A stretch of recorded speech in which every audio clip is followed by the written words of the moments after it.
ఈ రోజు మనం వృషభ రాశి వారి గురించి తెలుసుకుందాం. వృషభ రాశి వారికి ఈ యొక్క ఏప్రిల్ 22, 23, 24, 25 తేదీల్లో ఆరనే వ్యక్తి ద్వారా మీకు జరిగేది తెలిస్తే తప్పకుండా ఆశ్చర్యపోతారు. ఎవరు చుట్టుపక్కల లేకుండా ఉన్నప్పుడు ఈ వీడియోను ఒంటరిగా పెట్టుకుని వీడియో ప్రయత్నం అయితే చేయండి. ఎందుకంటే మీకు జరగబోతున్నటువంటి నష్టాలేంటి, అసలు ఆరనేటటువంటి వ్యక్తి స్త్రీనా లేకపోతే పురుషుడా, ఆ వ్యక్తి ద్వారా మీకు నష్టం జరగబోతుందా లాభం జరగబోతుందా, మీ జీవితంలో మీరు ఎటువంటి పరిణామాలు ఎదుర్కోబోతున్నారో, ఎలా ఉంటే మీ జీవితం సరైన దారిలోకి వెళుతుంది, ఇవన్నీ కూడా జ్యోతిష్య నిపుణులను సంప్రదించి పూర్తి వివరాలు అనేవి మీ ముందుకు తీసుకురావడం జరిగింది. ఈ వీడియో మీ కంటపడిందంటే ఆ యొక్క ఈశ్వరుని అనుగ్రహం మీ మీద ఉంది కాబట్టి ఈ వీడియో మీ కంటపడిందని భావించి ఈ వీడియోని మీరు ఎక్కడా కూడా స్కిప్ చేయకుండా చివరి వరకు చూసే ప్రయత్నం అయితే చేయండి. అప్పుడే మీకు పూర్తి వివరాలనే తెలుస్తాయి. ఈ వీడియో చూసే ముందు ఓం నమః శివాయని కామెంట్ చేయండి. వీడియోకైతే ఒక చిన్న లైక్ ఇవ్వడం వల్ల మరికొంతమంది రాశి వారికి ఈ వీడియో అనేది రీచ్ అవుతుంది. అంతేకాకుండా మాకు కూడా కొంచెం మోటివేషనల్ గా ఉంటుంది. ఇక ఆలస్యం చేయకుండా వీడియోలోకి అయితే వెళ్ళిపోదాం. ముఖ్యంగా ఈ వృషభ రాశి వారికి భవిష్యత్తు ఏ విధంగా ఉండబోతుంది ఇప్పుడు మనం తెలుసుకుందాం. గతం గతహ అని చెప్పి మర్చిపోదామంటే గతం తాలూకా జ్ఞాపకాలు ఏవైతే ఉన్నాయో అవన్నీ కూడా కొంతమంది చేసే నటన వల్ల అవన్నీ గుర్తు చేసుకోవాల్సిన సిచ్యువేషన్ అయితే ఇప్పుడు వచ్చింది. ఎందుకు ఈ విధంగా చెప్తున్నానంటే గత కొన్ని సంవత్సరాల నుంచి కూడా శత్రువుల ప్రభావంతోనే ఈ యొక్క వృషభ రాశి వారు చాలా బాధపడుతున్నారు. ఇప్పుడిప్పుడే కొంచెం అన్ని కూడా తట్టుకుంటున్నారు. నిజానికి చెప్పాలంటే మీకు ఈ ఏప్రిల్ నుంచి మీ జీవితం ఒక గోల్డెన్ లైఫ్ లాగా వెలిగిపోబోతుంది. ఎందుకు మిమ్మల్ని ఒంటరిగా కూర్చుని వినమంటున్నానంటే మీ మీద ఉన్నటువంటి నరదృష్టి ఏ ఇతర రాశుల వారి మీద ఉండదు. ఎందుకింత నరదృష్టి అంటే, ఎందుకింత దిష్టి పెడుతున్నామంటే, మీకు తెలిసిన వారిలోనే మీ మీద ఏడ్చేవారు, మీకు దిష్టిని పెట్టేవారు, మీరు పతనం అవుతుంటే చూడాలి అనుకునేవారు ఇలా ఎక్కువగా ఉంటారని చెప్పుకోవచ్చు. అందుకే ఒంటరిగా కూర్చుని వినండి అని చెప్పేది. ఎందుకిలా మీకు ఈ గతం తాలూకు జ్ఞాపకాలు గుర్తు చేసుకోవాల్సి వస్తుందంటే దాన్ని నేను పూర్తిగా అర్థమయ్యే విధంగా చెప్తున్నాను. ఎవరైతే గతంలో మీ మనసును నొప్పించిన వారు ఉన్నారో, మిమ్మల్ని ఏడిపించిన వారు ఉన్నారో, మిమ్మల్ని ఒంటరితనానికి గురి చేసి వారు రాక్షస ఆనందాన్ని పొందిన వారు ఉన్నారో, స్త్రీలైన కానివ్వండి పురుషులైనా కానివ్వండి, మిమ్మల్ని టార్గెట్ గా పెట్టుకుని ఒక దోషిని చూసినట్లుగా చూసిన వారు ఎవరైతే ఉన్నారో అటువంటి వారు ఎప్పుడైనా సరే ప్రమాదమే. ఎవరికైనా ఒకరితోటి ఒకరికి అవసరాలనేవి వస్తూ ఉంటాయి కాబట్టి ఒక మాట అనే ముందు ఆలోచించాలి. మనకు పెద్దలు కూడా చెప్తూ ఉంటారు కదా, ఎవరిని కూడా ఒక మాట అనకండి, ఎవరితో ఎప్పుడు ఏ అవసరం వస్తుందో తెలియదు కాబట్టి మనిషి దెబ్బ కొట్టినా మర్చిపోతాడేమో కానీ మాట అంటే మాత్రం చనిపోయేంత వరకు కూడా గుర్తుంచుకుంటాడని చెప్పి, కాబట్టి మీరన్న మాటలు, మీరు చేసిన చేష్టలు, మీరు అవమానించినటువంటి అవమానింపులు ఇవన్నీ కూడా ఇక్కడ మీ తప్పు ఏదీ లేకుండా జరిగినవే. కానీ మీ యొక్క మాట కానీ ఏదీ లేకుండా జరిగింది కాబట్టి మీరు ఎంత కరెక్ట్గా ఉన్నారో మిమ్మల్ని గెలకడం అంటారు చూసారా, అలా మీరు గెలిచినట్లుగా మీ మీద లేనిపోని చాడిలు చెప్పి మిమ్మల్ని నలుగురిలో చెడ్డవానిగా ప్రచారం చేసిన వారు కూడా ఎవరైతే ఉన్నారో, అంటే మిమ్మల్ని రెచ్చగొట్టడం అనమాట, మిమ్మల్ని రెచ్చగొట్టి నలుగురిలో చెడ్డవాన్ని చేస్తారనమాట. పర్టికులర్గా మీకు తెలుసు 100% వీరే మిమ్మల్ని చెడ్డ ప్రచారం చేశారని చెప్పి కూడా మీకు తెలుసు. తెలిసిన వాళ్ళైనా బంధువుల్లో అయినా ఇలా చేస్తున్నారని తెలిసినప్పటికీ కూడాను డైరెక్ట్గా అడగలేక, చెయ్యలేక, ఒక మాట అనలేక, చెప్పారని చెప్పి సాక్ష్యం లేక, ఒకవేళ చెప్పినా కూడా వారితో ఎందుకు వేగడం అని అంటే గెలవలేక మానసికంగా శారీరకంగా కృంగిపోయి ఈ యొక్క ప్రభావం వల్ల కొంచెం మానసికంగా శారీరకంగా ఆర్థికంగా చాలా నలిగిపోయారని కూడా చెప్పుకోవచ్చు. కానీ మీకు ఇప్పటి నుంచి కూడా అలా ఉండదు. ఎవరైతే మిమ్మల్ని గతంలో అవమానించారో, హేళన చేశారో, చిన్న చూపు చూశారో, అంటే చాడీలు చెప్పి మీ వెనుక గోతులు తవ్విన వారు ఎవరైతే ఉన్నారో వారి మీ దగ్గరికి వచ్చి సహాయం కోసం అడగబోతున్నారో, వారి గౌరవం నిలబెట్టుకోవడం కోసం మీకోసం వాళ్ళు పరితపించిపోతున్నారో, మీరు పలికితే చాలు, మాట్లాడితే చాలు, మీతో అవసరాలు తీర్చుకోవడానికి వస్తున్నారు. ఎంత చేసినా సరే గతం తాలూకు చేసినటువంటి చేదు జ్ఞాపకాలనేవి మీకు మైండ్లోనే తిరుగుతూ ఉన్నాయి. ఈ టైంలో వీరికి మన సహాయం అంటే మనం అనేది సహాయం చేయాలా వద్దనేది కూడా మీరు ఆలోచిస్తూ ఉన్నారు. ఒక్క విషయం గుర్తుంచుకోండి, తాచుపాము దాహంతో ఒక మంచినీళ్ళు కుండ దగ్గరకు వచ్చి ఆగినప్పుడు ఆ మంచినీళ్ళు కుండ వేసి మన అయ్యో పాపం పాము దాహంతో ఉందని చెప్పి ఒక గ్లాస్ వాటర్ నీటిని ముంచి ఆ గ్లాసు పాము నోట్లో వేస్తే గ్లాసు నీళ్ళు శుభ్రంగా ఆవురు మావురమంటూ తాగి తన దాహాన్ని తీర్చుకుని అదే పాము నీటి చుక్క పూర్తయిన వెంటనే నీరు పోసిన వ్యక్తిని కాలు మీద కాటేసి ఆ మనిషిని చంపేసి అక్కడి నుంచి వెళ్ళిపోతుంది. అలా పాము లాంటి వ్యక్తులు ఈ సమాజంలో ఉన్నారు కాబట్టి మీరు ఒక్కటే గుర్తుంచుకోండి, మీరు పడిన కష్టాల నుంచి బాధల నుంచి మీరు నేర్చుకున్నటువంటి గుణపాఠాలు ఎన్నో ఉన్నాయి.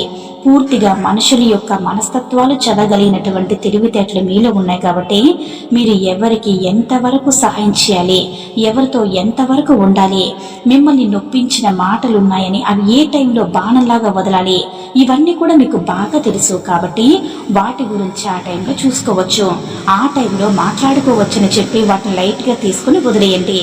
ఎందుకంటే ఇప్పటికే మీరు ఒక మిక్సీలో వేసిన రుబ్బిన పచ్చడిలాగా బాగా నలిగిపోయారు. మీకు అన్ని కష్టాలే కాబట్టి కొంచెం మీరు ఓపికతో ఉండండి. చిన్న కొమ్మకి చీరకు వస్తుంటే ఎంత సంతోషంగా ఉంటుందో అట్లా మీ జీవితంలో ఇప్పుడిప్పుడే అదృష్టం అడుగు పెట్టబోతుంది. కాబట్టి ఏప్రిల్ అంటే ఈ యొక్క జూన్ నెల వరకు కూడా ఆ యొక్క ఎఫెక్ట్ అంటే మీకు ఒక దెబ్బ తగిలిందనుకోండి, ఒక దెబ్బ దెబ్బ తగిలితే తెల్లసరికి మానిపోదు కదా, రోజులు పడుతుంది. ఆ దెబ్బ పూర్తిగా మానిపోవడానికి, ఆ మచ్చ పూర్తిగా తగ్గిపోవడానికి కొంచెం సమయం పడుతుంది. అలాగే ఈ యొక్క ప్రభావం అనేది పూర్తిగా పోవడానికి కాస్త జూన్ నెల వరకు టైం పడుతుంది. కానీ మీకు మంచి రోజులు స్టార్ట్ అవుతాయి. అయితే ఏప్రిల్ నెల చివరి నుంచే కాస్త ఓవర్ థింక్ అనేది మీకు తెలియకుండానే మీరు తగ్గించుకుంటారు. అలాగే ఎదుటి వారి గురించి ఆలోచించడం కూడా తగ్గించేసుకుంటారు. అలాగే మీ యొక్క శారీరక పరిస్థితి కూడా అంటే ఆరోగ్యపరంగా చూసుకున్నా కూడా అనుకూలంగానే ఉంటుంది. పైగా ఎటువంటి చెడు మీకు జరగదు కాబట్టి ఆ విషయం గురించి అయితే ఎటువంటి భయం ఆందోళన అనేది మనసులో పెట్టుకోకండి. కాకపోతే ఒక కంట ఎప్పుడు కూడా మీ యొక్క శత్రువులు బంధువుల రూపంలో ఉన్నటువంటి బంధువులు ఎవరైతే ఉంటారో వారిని ఒక కంట కనిపెట్టుకుంటూ ఉండండి. ఎక్కడ కూడా మాట స్కిప్ అవ్వద్దు. అలాగే మీరు మాట మాట్లాడేటప్పుడు మీరు ఎక్కడైతే విలువను పొందుతారో అక్కడ మాట్లాడండి. మీ మాటకి ఎక్కడైతే వాల్యూ ఉండదని మీకు అనిపిస్తుందో అక్కడ మీరు సైలెంట్ గా ఉండిపోండి. సైలెంట్ కి మించిన ఆయుధం లేదు కదని తెలుసుకోండి. గొడవ పడటం వల్ల సాధించేది ఏమీ లేదని అర్థం చేసుకోండి. మూర్ఖుల్ని మార్చలేమనేది కూడా తెలుసుకోండి. ఎందుకు ఈ మాట మాట్లాడనంటే ఇక్కడ ఒక్కటే జీవితం అన్నమాట. జీవిత భాగస్వామి విషయంలో చాలా వరకు కూడా మీరు బాధలు పడ్డారండి. మీరు చాలా వరకు కూడా నరకాన్ని చూశారు, టార్చర్ అనుభవించారు. మీ యొక్క మానసిక స్థితిలో ఒకలా ఉంటే మీరు ఏ పనులు చేయాలి అనుకుంటున్నారో, ఏదైతే జరగాలి అనుకుంటున్నారో దానికి పూర్తి ఆపోజిట్ గా మీ యొక్క పార్ట్నర్ అయితే ఉంటారు. 100కి 100 మంది ఇలానే ఉంటారని చెప్పి నేను చెప్పను. దాదాపుగా 80 నుంచి 90 వరకు కూడా ఇలానే ఉంటారు. మీ యొక్క పార్ట్నర్స్ దీనివల్ల అయ్యో ఎందుకు నా మాట వినట్లేదు, నేను చెప్పినట్టు ఎందుకు చేయట్లేదు, నేను కుటుంబ క్షేమం కోసమే కదా చెప్తుంది, మన మంచి కోరే కదా నేను చెప్తుంది, ఎంత చెప్పినా కూడా ఎంత రివర్స్ గా మాట్లాడుతున్నారు ఎందుకు, నా బాధను అర్థం చేసుకోవడం లేదు ఎందుకు, నా ఆరోగ్యం బాగున్నా బాగోలేకపోయినా ఎందుకు నన్ను ఎవరూ పట్టించుకోవడం లేదు, అసలు నేను తిన్నానా తినలేదని కూడా అడగరు, నా కష్టాన్ని ఎవరు గుర్తించరు, నన్ను గౌరవించరు. ఇలా రకరకాల ఆలోచనలు అనేవి మీరు అతని గురించి లేదా ఆవిడ గురించి ఆలోచించి చాలా వరకు కూడా దీని గురించి మీరు కాస్తంత దెబ్బతిన్నారు. కాబట్టి అవన్నీ మర్చిపోండి. ఎందుకంటే 1 కాదు 2 కాదు 3 కాదు 4 కాదు కొన్ని సంవత్సరాల తరబడి అవతలి వ్యక్తుడికి మీరు మంచి మాటలు చెప్పి మార్చే ప్రయత్నం చేస్తూ ఉన్నారు కదా, మరి ఏ ఉపయోగం ఉంది, ఏం సాధించారు? కాబట్టి కాకపోతే అసలు పూర్తిగా వదిలేయమని చెప్పను, అప్పుడప్పుడు కాస్త చెప్తూ ఉండండి. అలా అని చెప్పి వదిలేసేయండి. ఆ యొక్క పర్టికులర్ అంటే పార్ట్నర్ గురించి మనసులో మీరు క్యారీ చేయొద్దు. ఎందుకంటే మనం ఫోన్లో ఏదైతే మనకి అనవసరమైన వేస్ట్ ఫొటోస్ని ఎలా అయితే డిలీట్ చేసుకుంటామో అలా మీ మనసుకు బాధ కలిగించేవి, కష్టాలు కలిగించేవి మీరు డిలీట్ చేసుకోకపోతే ఇప్పుడు వస్తున్న అదృష్టాన్ని చేతులారా వెనక్కి నెట్టేసుకున్నట్లు అవుతుంది. కాబట్టి మీరు చాలా తెలివైన వారు, చాలా అందమైన వారు.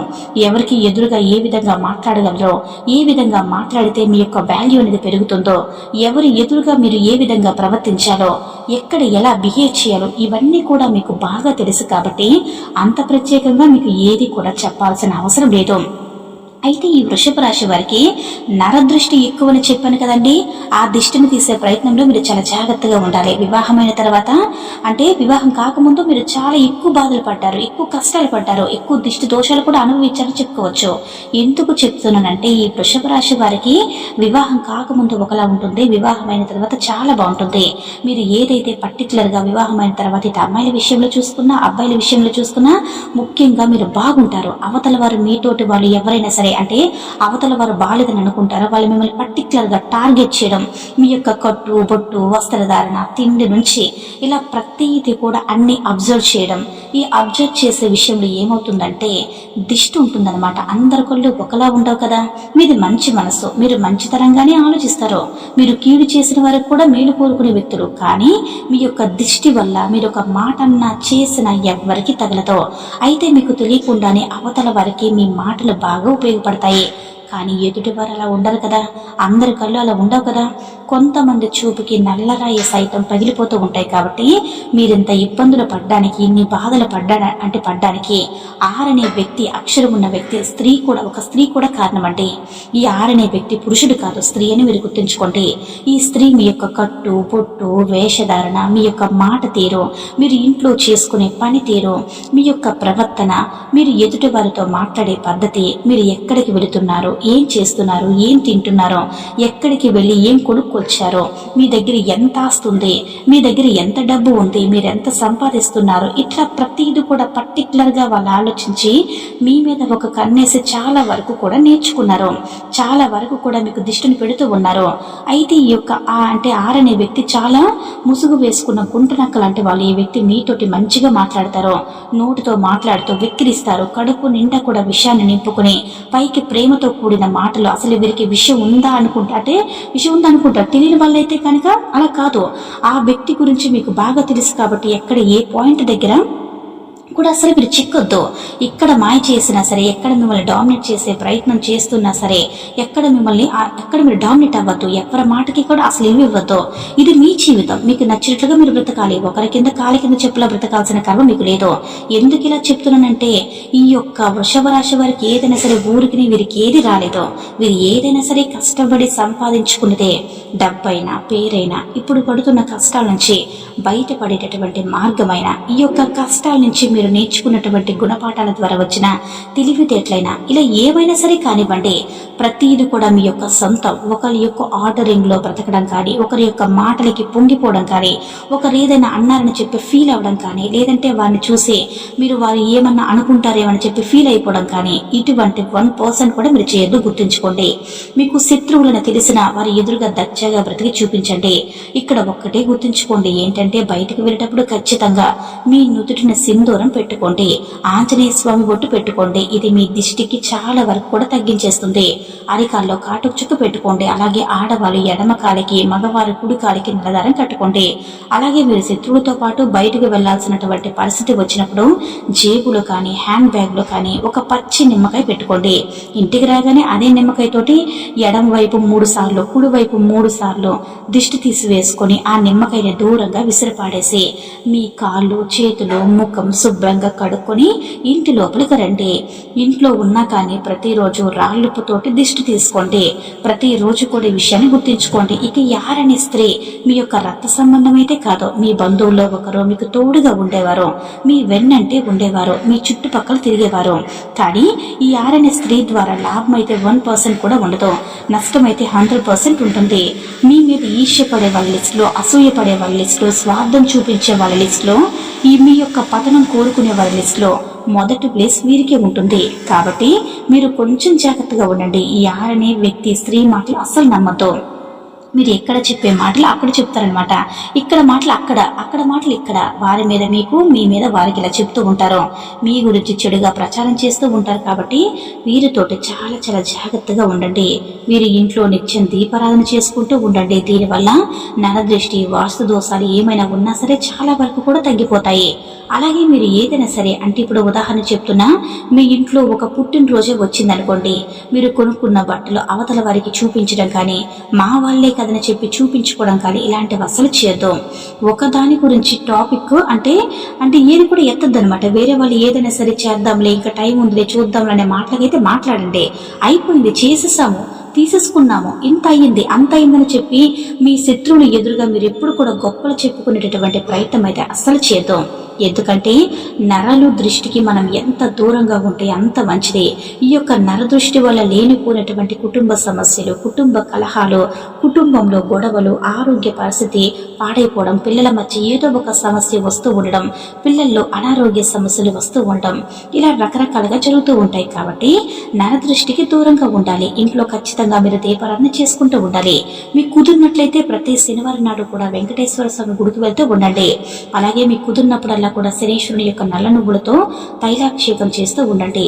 శనీశ్వరుడికి నువ్వుల దీపం వెలిగించడం, నువ్వులు బెల్లం కలిపి లడ్డూను నైవేద్యంగా సమర్పించడం, అలాగే నల్ల నువ్వులను బ్రాహ్మణుడికి దానం చేయడం, లేదంటే బయట ఎవరికైనా సరే దానం చేయడం, పేదవారికి భోజనం పెట్టడం, కనీసం నెలలో ఒక్కసారైనా సరే ఒకరిద్దరికి భోజనం పెట్టే ప్రయత్నం అయితే చేయడం, ఇలా మీరు గోమాతకు పూజ చేసుకోవడం, సేవ చేసుకోవడం, ఇటువంటివన్నీ కూడా చేస్తూ ఉండడం వల్ల మీకు నరదృష్టిని తగ్గిపోయి మీకు ఆ శనిదేవుని అనుగ్రహం కూడా కలుగుతుందన్నమాట. అలాగే మీకు గ్రహాల స్థితి అనుకూలంగా ఉంటుంది, గురుబలం కూడా పెరుగుతుంది. మీరు చేసే అన్ని పనుల్లో కూడా గురుడి యొక్క అనుగ్రహం కూడా ఉంటుంది. అలాగే కుదిరినప్పుడల్లా కూడా గురువారం రోజు సాయిబాబా గుడికి వెళుతూ ఉండండి. తుల్లో ఒక కొబ్బరికాయ, అంటే ఎండిపోయినటువంటి కొబ్బరికాయ అక్కడ అమ్ముతూ ఉంటారు కదా, ఒకటి తీసుకుని ఆ తుల్లో వేసేయండి. దీనివల్ల కూడా నరదృష్టి చాలా వరకు కూడా తగ్గిపోతుంది. తద్వారా మీకు గురుబలం అనేది పెరుగుతుంది. అలాగే ముఖ్యంగా గుర్తుంచుకోండి, మీరు చేయాల్సిన పని మళ్ళీ చెప్తున్నాను, ఈ యొక్క 6 వ్యక్తి దగ్గర మాత్రం మీరు చాలా జాగ్రత్తగా ఉండండి. రాబోయేటటువంటి నెల రోజుల్లో మీకు ఎటువంటి ఇబ్బందులు ఉండవు. కుటుంబ పరంగా కొన్ని చిన్న చిన్న టెన్షన్స్ అయితే ఉంటాయి. ప్రతిదీ కూడా మనసులోకి తీసుకోవద్దు. ప్రతి దాన్ని కూడా లైట్ తీసుకోండి. అలాగే మీరు చేస్తున్నటువంటి వృత్తిలో మీరు ఊహించినంతగా రావు, కొంచెం అటు ఇటుగా వస్తూ ఉంటాయి. మీరు కష్టపడాలి. కష్టపడితే దానికి తగ్గట్టుగా మీరు మంచి లాభాలను అయితే చూస్తారు. కానీ కొంచెం ఒత్తిడి అనేది ఉంటుంది. కాస్త ఒత్తిడిని తగ్గించుకొని మీ లైఫ్ని హ్యాపీగా స్మూత్గా ముందుకు తీసుకువెళ్ళండి. తద్వారా మీకు ఎటువంటి ప్రాబ్లమ్స్ ఉండవు. ముందుగా మీ హెల్త్ పట్ల ఎక్కువగా కేర్ తీసుకోండి. మంచిగా టైంకి తినడం, మంచిగా ఫుడ్ తీసుకోవడం, మంచిగా వ్యాయామం చేయడం, ఇటువంటివి చేసుకుంటూ ఉండండి. తద్వారా మీకు ఎటువంటి ఇబ్బందులు కూడా అయితే ఉండవు. ఇక విద్యార్థులు ఎవరైతే ఉన్నారో, ఎగ్జామ్స్ రాస్తున్నారో వాళ్ళకు కూడా అనుకూలంగా ఉంటుంది.